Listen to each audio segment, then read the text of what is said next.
All right, so here's our review on DNA and RNA structure. So starting off, DNA, here's our double helix. That's the part you recognize. You see this image and your brain should go, oh, that's DNA. DNA, if you coil it up and you make it tighter and coil it up and wrap around these little proteins called histones and coil and coil and coil and coil and coil and supercoil, we end up with a chromosome. Chromosomes are usually drawn like this, kind of like an X shape, because in reality, it's two copies of the exact same sequence connected together.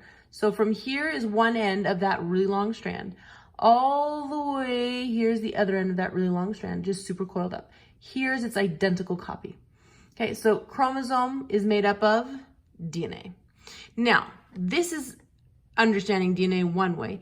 This is looking at DNA. So if I were to zoom in and look at the molecule of this on the molecular level, we're looking at this, okay? We can see it drawn like this with the circles and the pentagons and these little rectangle with funky shapes to them. You can see it drawn like this, kind of like what they call the DNA ladder, or you can see it drawn as the double helix. You need to be able to identify all three of these. We're all talking about DNA, okay? So let's get into some more detail. The nucleotide. This is the monomer. Remember, nucleic acid is a polymer, DNA and RNA, just like carbohydrates are polymers, just like your proteins are polymers, okay? The monomer, nucleic acid monomer, is a nucleotide. This is a nucleotide. It has three parts. It has the phosphate, almost always drawn as a circle. It has the sugar, which is always drawn as a pentagon because it actually has that shape to it. And nitrogen base. There are 4 different types of nitrogen base. We're going to get to that in just a moment. But these are the 3 basic parts to any one nucleotide. So this together is a nucleotide. So back to that image. Right here, nucleotide. Okay? That is one nucleotide. And then right below it, you have another nucleotide. And below that, another nucleotide. And over here on the side, another nucleotide. And another nucleotide. And another. It's a repeating. What gets repeated is the nucleotide. Each nucleotide has its sugar, has its phosphate, sugar, and base. All right. So that's one nucleotide in the antiparallel DNA strands. There's one nucleotide in our DNA ladder. And when we're looking at the double helix, just that little piece right there, that counts as one nucleotide. All right, so the nitrogen bases. There are 4 nitrogen bases over here: adenine, thymine, guanine, cytosine. But they're usually just written as their initials, A, T, G, and C. So C, that's cytosine. That nitrogen base is cytosine. This nitrogen base, G, is the guanine. This nitrogen base, A, is the adenine. This nitrogen base, T, is the thymine. Those are your 4 nitrogen bases. A and T, G and C, C and G, A and T, okay? But notice how they pair. They always pair the same way, essentially, okay? A always pairs with T. So whether it's A on this side and T on that side, or A on that side and T on this side, A always pairs with T, and G always pairs with C. C with G, A with T, C with G, G with C, A to T, C to G, T to A, T to A. They always pair that way. This is called the base pairing rule. A always with T, C always with G. Now, you need to memorize that A with T, C with G, little pairing rules. So, little helpful thing, trick to memorize. Apple in the tree, or if you're a Spanish-English bilingual person, árbol is tree. Okay? Now, our trick for memorizing the C and G: car in the garage, or cat is gato. So those are just your little tricks to help memorize those. Adenine pairs with thymine, cytosine pairs with guanine. You'll hear the phrase phosphate sugar backbone when we're talking about the structure of DNA. All the phosphate sugar backbone is the repeating pattern of a phosphate, sugar, phosphate, sugar, phosphate, sugar, phosphate, sugar. And you'll have 2 backbones, sugar, phosphate, sugar, phosphate, sugar, phosphate, sugar, phosphate, on a double strand. So each strand has its own, so this strand right here has its phosphate sugar backbone, and this strand over here has its phosphate sugar background.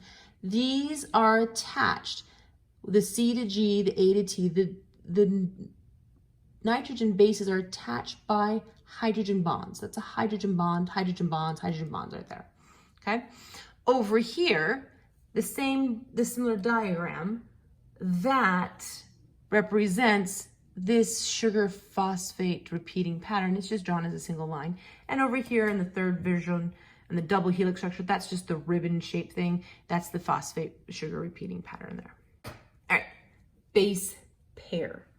So CGAT, all right? The base pairs are the rungs of the ladder. So if you think of a ladder, these are the sides of the ladder, these are the rungs on a ladder. So it's important to a base pair. The C with the G is a pair. That pair represents that on the ladder, the rung on the ladder. So that AT is the next rung on the ladder, all right? The next rung on the ladder is the next pair. So you see that repeating idea when we're talking about structure. They're saying, well, what are the rungs on the ladder of DNA? Well, it's the pairs, the nitrogen base pairs that make up the rungs of the ladder. All right, so structure.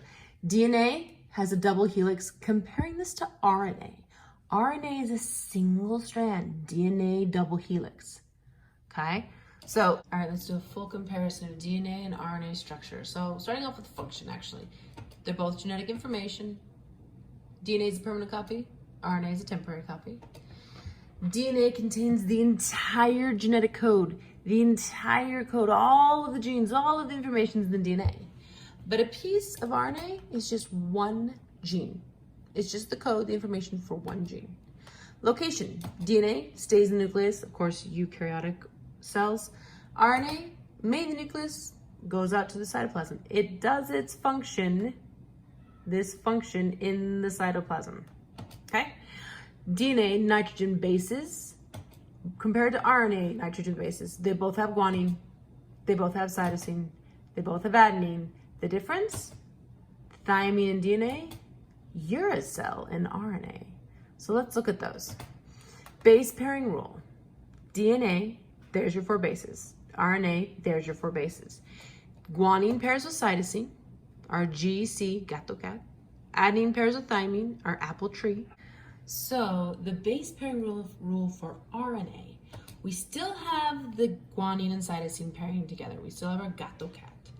But adenine now pairs with uracil. So our AU pair gives us arriba up. So now let's talk about structure. DNA has the double strand, 2 strands wrapped around each other, that double helix.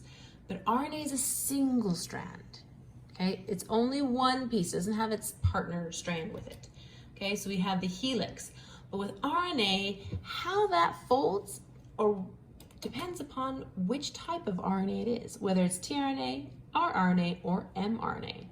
So the 3 forms of RNA, we have a messenger RNA, more commonly known as mRNA. We have ribosomal RNA, more commonly known as rRNA. This right here is a ribosome. The little ribbon thing inside of it is RNA. It's actually part of the ribosome. This is why this is called ribosomal RNA. And then transfer RNA, tRNA, that, and all of these will be discussed later when I talk about protein synthesis. So that is DNA and RNA structure.